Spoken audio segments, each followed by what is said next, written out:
Kumawat news channel को like, share और subscribe करें। साथ ही बेल आइकन पर क्लिक करें ताकि आपके क्षेत्र की खबरें आप तक पहुंचती रहे।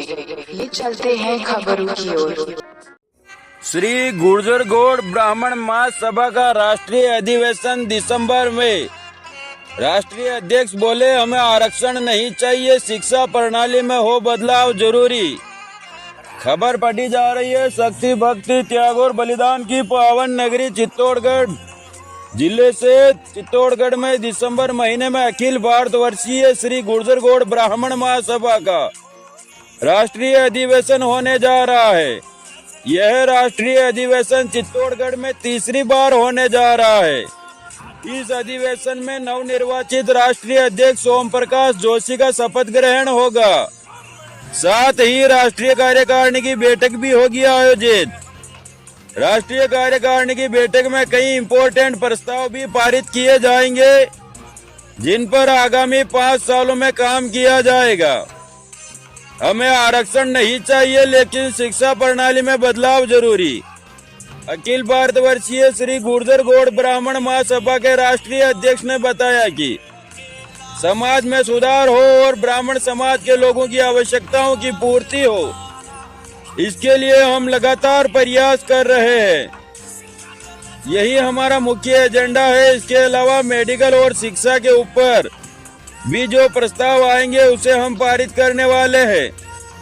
सरकारी प्रणाली में आरक्षण हमेशा मुख्य मुद्दा रहा है और ब्राह्मण समाज इस आरक्षित वर्ग में नहीं आता है। 40% लाने वाला आरक्षित से हो और 95% लाने वाला ब्राह्मण समाज से हो तो नौकरी आरक्षित वर्ग को मिलती है। हम ये नहीं कहते कि हमें आरक्षण चाहिए, लेकिन हम यह 35 और 95 के गैप को पूरा करना चाहते हैं।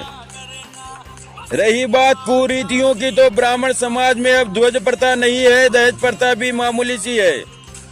हमारे समाज में बहुत बड़े स्तर पर विवाह समारोह करवाना बंद कर दिया गया है। हमारे समाज में बहुत बड़े स्तर पर अब विवाह समारोह करवाना बंद कर दिया गया है, लेकिन जो भी अपनी मनमर्जी से खर्च करते हैं उन्हें समझने की भी कोशिश करते हैं। उन्हें समझाने की कोशिश करते हैं कि शादी विवाह में इतना खर्च न करके समाज के उत्थान के लिए खर्च करें। सामूहिक विवाह में चित्तौड़गढ़ जिला रहा है अग्रणी। उन्होंने कहा कि ये महासभा राजनीतिक से नहीं जुड़ा हुआ है। यहाँ एक महासभा है जहाँ सिर्फ सामाजिक समस्याओं को पूरा किया जाता है। जिन्हें समाज के किसी लोगों को आर्थिक रूप से जरूरत होती है तो उनकी पूर्ति करते हैं। हम समाज के कंधे पर रखकर राजनीति में जाना पसंद नहीं करते हैं। उन्होंने कहा कि ये बहुत अच्छी बात है कि समाज द्वारा करवाए गए सामूहिक विवाह में सबसे आगे चित्तौड़गढ़ जिला रहा है। 20 सालों से पूरे देश में श्री गुर्जर गौड़ ब्राह्मण महासभा ने 12,500 सामूहिक विवाह करवाए हैं। उसमें सबसे हाईएस्ट सामूहिक विवाह 150 जोड़ों का चित्तौड़गढ़ जिले में सांवरिया जी में हुआ था। उसके अलावा चित्तौड़गढ़ जिले में अब तक 1,371 सामूहिक विवाह हो चुके हैं। 25 और 26 दिसंबर में होगा राष्ट्रीय महाअधिवेशन।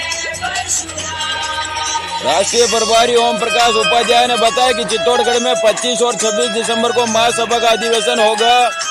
इस अधिवेशन के लिए 4 जगह से प्रस्ताव आए हैं, लेकिन राष्ट्रीय अध्यक्ष ने चित्तौड़गढ़ के प्रस्ताव को स्वीकार किया है। इस अधिवेशन में 25 दिसंबर को नवनियुक्त राष्ट्रीय अध्यक्ष का शपथ ग्रहण समारोह होगा। साथ ही राष्ट्रीय कार्यकारिणी की बैठक भी होगी आयोजित। शाम को सांस्कृतिक संध्या का भी आयोजन किया जाएगा। वहीं 26 दिसंबर को सुबह 9 बजे किला रोड से विशाल शोभा यात्रा शुरू होगी, जो आयोजन स्थल भारत पार्क पर आकर संपन्न होगी। भारत पार्क पर आकर संपन्न होगी। यहाँ पर महर्षि गौतम की पूजा अर्चना कर आगंतुक अतिथियों का स्वागत सत्कार किया जाएगा। इसके बाद अधिवेशन शुरू होगा। अखिल भारतवर्षीय गुर्जर गौड़ ब्राह्मण महासभा का गठन 1936 में हुआ था। उन्होंने बताया कि अखिल भारतवर्षीय गुर्जर गौड़ ब्राह्मण महासभा का गठन 1936 में हुआ था और रजिस्ट्रेशन भी करवाया गया था। आज ये संस्था 88 सालों से लगातार कार्यरत है। उन्होंने बताया कि आगामी अधिवेशन चुनाव प्रक्रिया के बदलाव के कारण प्रस्ताव लिया जाएगा, जिस संस्था पर आर्थिक भार कम पड़ेगा और ये लंबा प्रोसेस नहीं होगा। आगामी समय में हम निःशुल्क सामूहिक विवाह, परिचय सम्मेलन, महर्षि गौतम की लोकसभा मूर्ति स्थापना करना, विधुर व विधवा विवाह जैसे प्रस्ताव भी लाए जाएंगे। इन्होंने कहा कि हरिद्वार में गौतम आश्रम की परिकल्पना भी 1997 में चित्तौड़गढ़ में ही रखी गई थी।